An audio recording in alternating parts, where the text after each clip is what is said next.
Hello students, welcome. कैसे हैं आप लोग? ठीक ठाक? I hope you all are fine. And today in this video we are going to discuss about a very important topic, that is eclipse. Okay, eclipse are of two kind.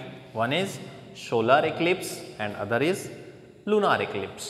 Solar eclipse can be divided into two types: partial solar eclipse and full solar eclipse. Okay, so first of all, what is eclipse? Eclipse means when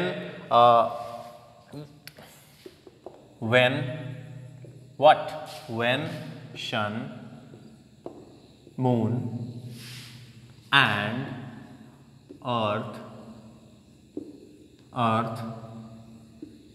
comes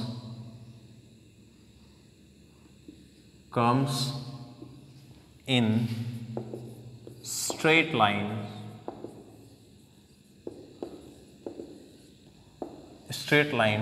eclipses occurs. Okay, जब sun, this is sun like this, जब सूरज प्यारा, गर्म, खतरनाक, इसके बिना जिंदगी अधूरी है, ये हमारा प्यारा अर्थ, ओके,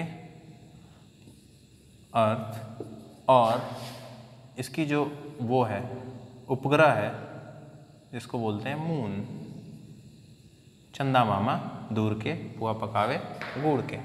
ठीक है, जब ये स्ट्रेट लाइन में आ जाते हैं, एक लाइन में दिख रहे हैं ना, एक लाइन में जब आ जाते हैं तो इसके वजह से क्या होता है, किसी एक का छाया किसी दूसरे पे पड़ता है। ठीक है, किसी एक का, जैसे sun is the ultimate source of light, इसी का लाइट अर्थ पे भी पड़ता है, इसी का लाइट सन पे भी पड़ता है। हम जानते हैं कि जो मून है वो अर्थ के चारों तरफ घूमता है एंड अर्थ जो है वो सन के चारों तरफ घूमती है। पता है आप लोगों को, अर्थ के चारों तरफ, सॉरी, सन के चारों तरफ कौन घूमता है? अर्थ, लाइक दिस है। Got it? और ये जो है, ये प्यारा हमारा चांद का टुकड़ा, ये अर्थ के चारों तरफ घूमता है like this.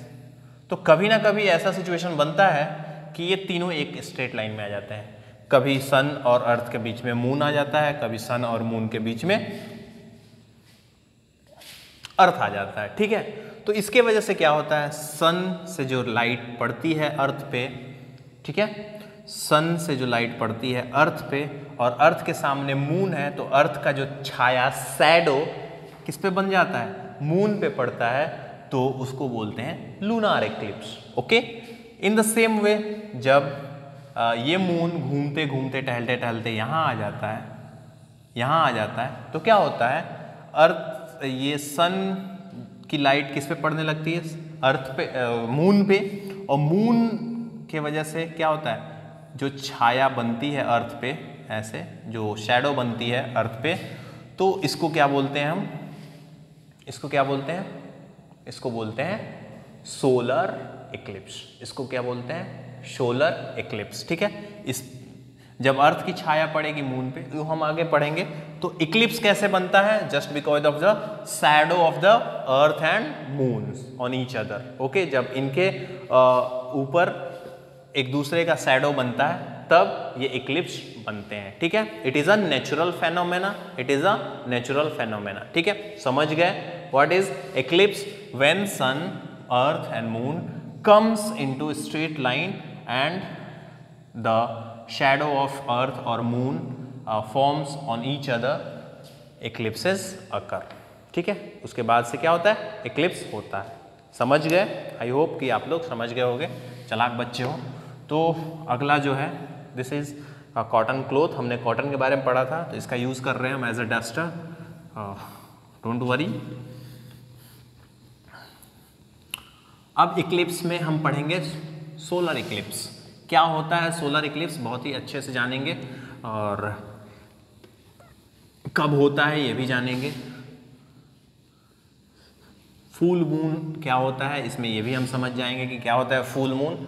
Okay, so let's start solar Eclipse. Solar eclipse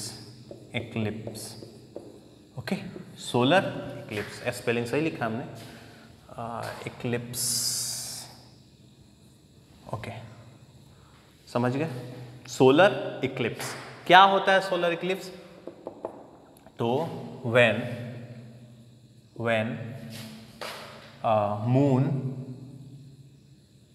moon comes between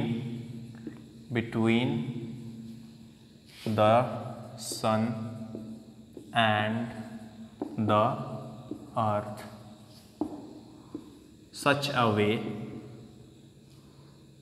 in such a way, ऐसे लिखेंगे, in such a way that the shadow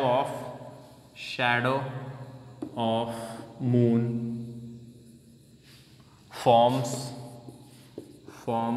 on the earth. Okay, earth पे जब मून का शैडो पड़ता है तो हम कहते हैं सोलर इक्लिप्स हुआ। ठीक है, क्या बोलते हैं? Solar Eclipse.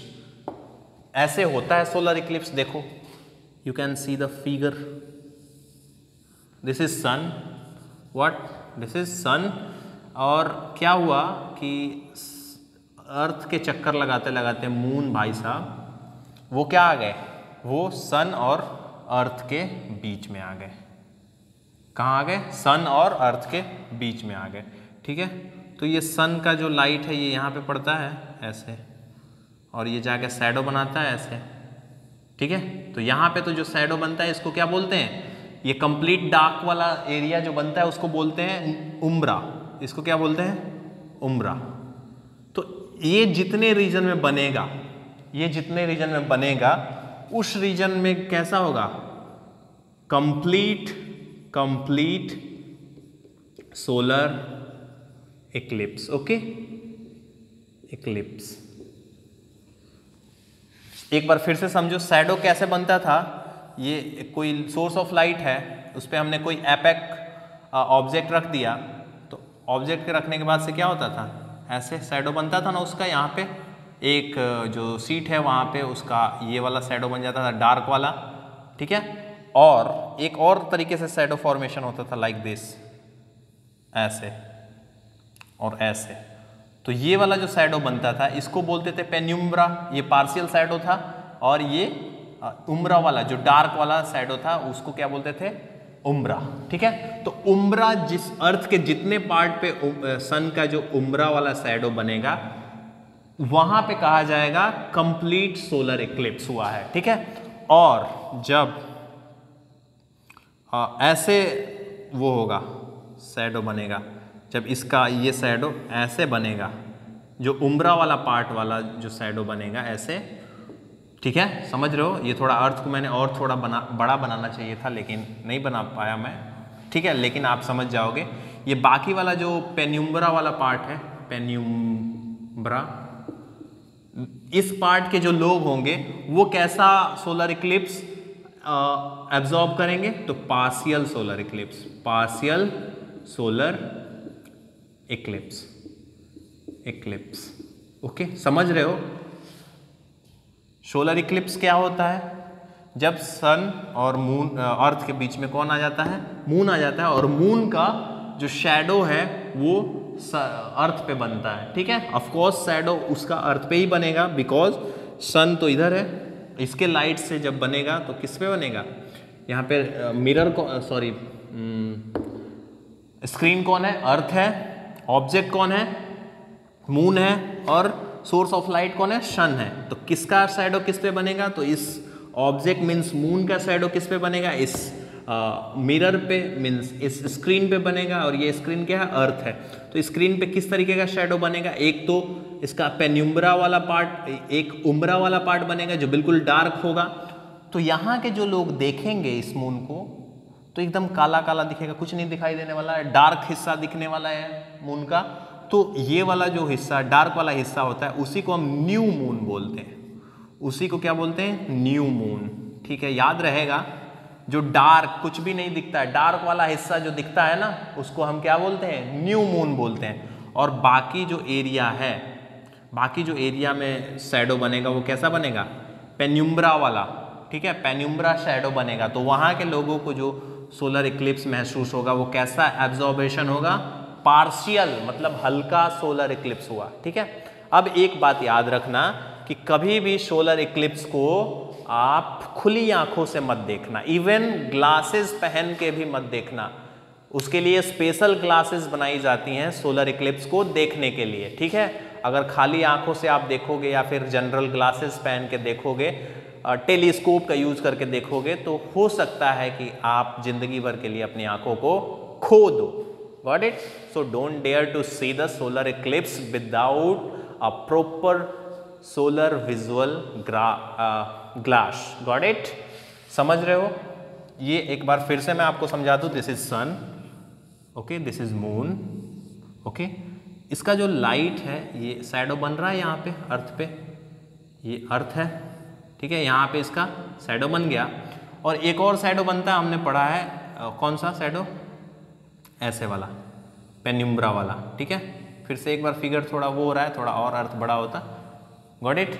तो पेन्युम्ब्रा वाले शैडो को, शैडो वाले जोन में कैसा वो दिखाई देगा, सोलर इक्लिप्स कैसा दिखाई देगा, तो पार्शियल, मतलब हल्का हल्का लोगों को पता चलेगा। लेकिन जो कंप्लीट डार्क वाला एरिया होगा वहां पे कैसा दिखाई देगा, कंप्लीट सोलर इक्लिप्स दिखाई देगा। समझ रहे हैं? ठीक है। तो इधर के एरिया में क्या होता है, थोड़े समय के लिए बिल्कुल अंधेरा छा जाता है। थोड़े समय के लिए क्या हो जाता है, बिल्कुल अंधेरा छा जाता है। समझ रहे हो? ओके, समझ गए। नेक्स्ट, लूनार इक्लिप्स क्या होता है। नेक्स्ट है लूनार इक्लिप्स, जल्दी जल्दी हम पढ़ लेंगे। Lunar Eclipse is the phenomena when earth comes in between the sun and moon in such a way that shadow of earth forms on the moon. Okay? अर्थ का शैडो मून पे जब बनने लगता है तो उसके वजह से जो इक्लिप्स होता है उसे बोलते हैं लूनार इक्लिप्स। उसे क्या बोलते हैं, लूनार इक्लिप्स। हिंदी में उसे बोलते हैं चंद्र ग्रहण। क्या बोलते हैं उसे, चंद्र ग्रहण। और इंग्लिश में क्या बोलते हैं, लूनार इक्लिप्स। ठीक है, समझ गए। लूनार इक्लिप्स क्या होता है, जब सन और अर्थ के बीच, मून के बीच में, this is moon and this is earth. Okay, earth, sun and moon. तो मून और सन के बीच में कौन आ गया, अर्थ आ गया। तो इसके वजह से जो क्या बनेगा, शैडो बनेगा। इसके वजह से देखो ये ओपेक ऑब्जेक्ट है अर्थ, तो इसके वजह से ये पूरा शैडो बनेगा। ये मून पे पूरा शैडो बन जाएगा। ठीक है, क्या बन जाएगा, मून पे पूरा ये डार्क वाला शैडो बनेगा। ठीक है, तो इसको क्या बोलेंगे, लूनार इक्लिप्स। इसी को क्या बोलेंगे, लूनार। ये पूरा शैडो क्या होगा, डार्क वाला होगा। ठीक है, काला काला, क्योंकि अर्थ तो बड़ा है मून से। ठीक है, तो इस तरीके से हम क्या कह सकते हैं कि ये कौन सा शैडो हुआ, लूनार इक्लिप्स। लूनार इक्लिप्स, समझ रहे हो? Okay. When the entire moon is in the Earth's umbra, the total lunar eclipse is absorbed. Okay, एक बात हमेशा याद रखना, जब अर्थ का पूरा उम्ब्रा वाला पार्ट मून पे बन जाए, उम्ब्रा वाला शैडो पूरा बन जाए। उम्ब्रा का शैडो का मतलब ये सोर्स ऑफ लाइट और ये ऑब्जेक्ट, इसका पूरा डार्क वाला जो एरिया होता है जिसके वजह से ये शैडो बनता है, उसको बोलते हैं उम्ब्रा वाला शैडो। तो अर्थ का जो पूरा शैडो अगर चांद पे बन जाता है तो कंप्लीट क्या होगा, लूनार इक्लिप्स होगा। कंप्लीट लूनार इक्लिप्स होगा। और अगर पार्शियल बनता है तो क्या होगा, पार्शियल लूनार इक्लिप्स। याद रहेगा, मुझे लगता है याद रहेगा। डेफिनेशन आप लोग बुक से लिख लेना। ठीक है, नेक्स्ट टॉपिक है, ये हमने क्या पढ़ा है, लूनार इक्लिप्स। नेक्स्ट टॉपिक है, क्या है नेक्स्ट टॉपिक, नेक्स्ट टॉपिक है रिफ्लेक्शन ऑफ लाइट। बहुत आसान, अब बहुत इंपॉर्टेंट, बहुत आसान एंड बहुत इंपॉर्टेंट। तो इसके बारे में हम पढ़ेंगे, reflection of light, and this will be the last topic of your chapter. So इस पे फोकस करना, reflection of light. Okay, next topic है आपका रिफ्लेक्शन ऑफ लाइट। ओके, तो एक छोटा सा एग्जांपल लो। जब आप किसी बॉल को किसी दीवार पे मारते हो, रबड़ बॉल को, तो वो क्या होता है, फिर से वापस बाउंस बैक करके आ जाता है, वापस आता है ना। जैसे कि मान लो ये एक बॉल है और आप यहाँ पे खड़े हो, आपके हाथ में एक गेंद है, आपने इसे घुमा के मारा ऐसे, तो क्या होता है, ये यहाँ पे टकराता है और फिर अपना दिशा चेंज करके कहीं पे बाउंस बैक हो जाता है। ठीक है, समझ रहे हो? आपने बॉल को फेंका, टकराया यहाँ पे, बाउंस बैक हो गया, गॉट इट, और बॉल यहाँ पे कहीं आके गिर गया। ये समझ रहे हो? ये तो रोज करते होगे आप लोग। इन द सेम वे ये मान लो कि कोई सोर्स ऑफ लाइट है, ये कोई सोर्स ऑफ लाइट है और यहाँ पे एक क्या है, सरफेस है, एक यहाँ पे मिरर है, कोई भी मिरर। तो ये जो लाइट यहाँ पे जाती है, तो जाने के बाद से क्या होती है, वापस बाउंस बैक होती है। क्या होती है? वापस बाउंस बैक होती है। तो इसी बाउंस बैक को हम क्या बोलते हैं, इसी बाउंस बैक ऑफ लाइट को क्या बोलते हैं, रिफ्लेक्शन बोलते हैं। क्या बोलते हैं? Reflection. When a ray of light fall into a surface, polished surface, plain surface, then it reflects back at an angle। ये एक किसी एंगल पे क्या होती है, रिफ्लेक्ट हो जाती है, वापस उसी दिशा में चली आती है। तो हम क्या बोलते हैं, उसको रिफ्लेक्शन ऑफ लाइट बोलते हैं। मान लो एक और फिगर मैं आपको बना दूं अच्छे से समझने के लिए।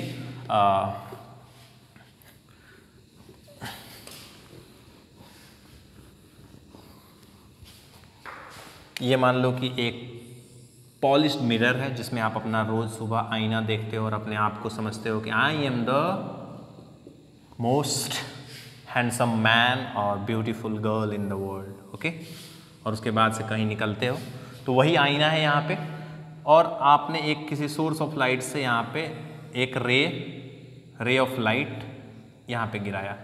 ठीक है, तो इस पॉइंट से ये क्या होगा, इसके नीचे तो ये पार नहीं कर सकता बिकॉज ये पॉलिश्ड है। ठीक है, ये क्या है, पॉलिश्ड है।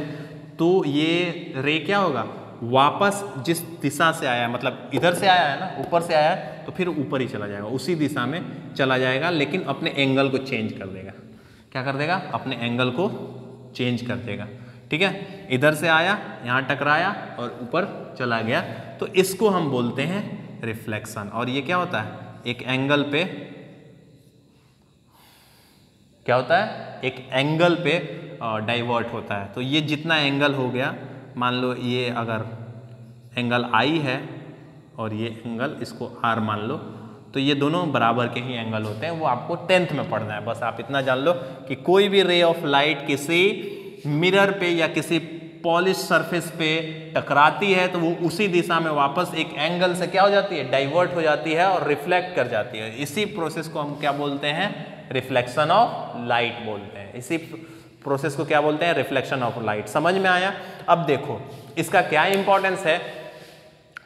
कोई भी चीज हमें कब दिखती है, जब कोई सोर्स ऑफ लाइट किसी ऑब्जेक्ट से टकराता है और टकरा के रेज हमारी आंखों में आती है, तभी हम देखते हैं। देखो जैसे कि मान लो यहाँ पे एक बैट है, ठीक है, this is a kind of bat जिससे एबी डिविलियर्स खेलते हैं, और ये रखा हुआ है, अभी अंधेरे में रखा हुआ है, अभी तो हमको नहीं दिख रहा है। ठीक है, अभी हमने एकाएक यहाँ से टॉर्च जलाया, यहाँ से हमने एकाएक क्या किया, टॉर्च जलाया, तो इस पर लाइट पड़ी, टॉर्च जलाया, लाइट पड़ी, लाइट फिर वापस बाउंस बैक हो गई, वापस बाउंस बैक होके हमारे आँखों पे आके टकराती है, तभी हमको दिखाई देता, ओ माय गॉड मेरा बैट तो यहाँ पे है। ठीक है, तो कोई भी चीज़ तभी दिखाई देती है जब लाइट उस पर क्या होती है, रिफ्लेक्ट होके हमारे वापस आँखों पे आती है, तो हम उसे देख पाते हैं। ठीक है, तो यही है क्या, रिफ्लेक्शन ऑफ लाइट। ये है क्या, इंसिडेंट रे, इंसिडेंट रे। रे क्या होता है, एक स्ट्रेट लाइन में जो लाइट चलती है उसको रे बोलते हैं। ओके, ये इंसिडेंट रे हुआ और यहाँ पे टकरा के ऊपर चली गई, तो इस रे को क्या बोलेंगे? Reflected ray. इसको बोलेंगे रिफ्लेक्टेड रे, ठीक है, इसको क्या बोलेंगे? रिफ्लेक्टेड। अब ये इंसिडेंट रे है, तो ये जिस एंगल पे यहाँ पे कुछ एंगल बना रहा है ना, तो इस एंगल को क्या बोलते हैं? इंसिडेंट एंगल, आई से डिनोट करते हैं। और इस एंगल से ये ऊपर भाग रहा है, ठीक उसी दिशा में, तो इसको बोलते हैं रिफ्लेक्टेड एंगल, ठीक है, इसको क्या बोलते हैं? रिफ्लेक्टेड एंगल, इसको आर से डिनोट करते हैं। तो ये है रिफ्लेक्शन ऑफ लाइट। इसका क्या यूज है? कहीं से भी अगर लाइट आती है, किसी सरफेस पे टकराती है, तो वो किसी एंगल से क्या हो जाती है? वापस उसी दिशा में मुड़ जाती है। उसी दिशा में, याद रखना, उसी दिशा में मुड़ जाती है। जैसे कि यहाँ पे एक बॉल है, तुम्हारा आई यहाँ पे है, और यहाँ से टॉर्च गया लाइट और वापस इधर आया, तभी तुम देख पाओगे, ठीक है, समझ गए? तो ये है रिफ्लेक्शन ऑफ लाइट। डेफिनेशन मैं नहीं लिखवा रहा हूँ, आप किताब से डेफिनेशन लिख लेना, मैंने बस कॉन्सेप्ट समझा दिया। Okay okay, how is an image different from a shadow? बहुत आसान है। आप लोग मेरा शैडो देख रहे हो बोर्ड पे, आप लोग देख पाते मेरा शैडो? ये देखो, दिस इज, ये हाथ का शैडो बन रहा है, ये देखो यहाँ पे ये बन रहा है ना। ओके, तो शैडो और इमेज में क्या अंतर है? तो शैडो जो होता है वो आउटलाइन को बस शो करता है, बस आपको दिखा देगा कि यहाँ पे कोई इंसान खड़ा है। जैसे एक इंसान का शैडो बन रहा है पीछे, तो आप शैडो को देख के पता करोगे कि एक इंसान है, टोपी लगाया हुआ है, ठीक है, आउटलाइन चीज़ें दिखाता है ये वाला, ठीक है। और जब इमेज बनती है ना, आपके आईज में जब इमेज बनती है, रिफ्लेक्टेड रेज जब आपकी आंखों में जाती है किसी वस्तु से टकरा के, तो उस वस्तु का इमेज आप पे बनता है, तो आप उस वस्तु के हर एक चीज के बारे में जान सकते हो। You can get to know about the colour of that object, आप उसके कलर के बारे में जान सकते हो, उसके डिजाइन्स के बारे में जान सकते हो। तो इमेज एक कंप्लीट नॉलेज देती है ऑब्जेक्ट का, वहीं पे जो शैडो होती है वो क्या करती है? सिर्फ और सिर्फ आउटलाइन बताती है। और उसका कलर क्या होता है? शैडो का कलर हमेशा ही ब्लैक हो, चाहे आप कितने भी महंगे कपड़े पहन लो, आपका शैडो जो होगा वो कैसा दिखेगा? ब्लैक दिखेगा। लेकिन जो आपका इमेज होगा किसी के आंखों में बनेगा, ठीक है, तो वो आंखों में जो आपका इमेज बनेगा वो जैसा आपने पहना होगा सेम वैसा ही दिखेगा, ठीक है। तो इमेज और शैडो में क्या अंतर है? इमेज बिल्कुल हूबहू इंसान को दिखा देता है या किसी भी ऑब्जेक्ट को दिखा देता है, ठीक है, उसकी हर एक क्वालिटी को दिखा देता है। बट जो शैडो होती है उसी ऑब्जेक्ट की सिर्फ और सिर्फ क्या दिखाएगी? उसकी आउटलाइन दिखाएगी, उसकी आउटलाइन दिखाएगी। आउटलाइन का मतलब बाहरी वाला हिस्सा। जैसे मान लो कोई इंसान ऐसे खड़ा है, ठीक है, तो उसका जब शैडो बनाओगे तो किसी स्क्रीन पे ऐसे शैडो आएगा, बस कि उनका वो पेट निकला हुआ है, ठीक है, ऐसे आएगा। लेकिन वही इंसान को जब तुम देखोगे तो तुमको ये भी पता चल जाएगा कौन सा कपड़ा पहना है, कौन सा कलर का पहना है, चश्मा पहना है या नहीं पहना है, ठीक है, all the things you can get to know. तो this is difference between the shadow and what? Shadow and image. So here is your chapter completed. You'll have to do the question answer of this chapter. So पहले आप लोग इसका सारा का सारा objective कर लेना and then मैं एक दिन वीडियो करूँगा जूम पे और उस दिन सब सारा क्वेश्चन डिस्कस करूँगा, ठीक है। Thank you, have a nice day, bye bye.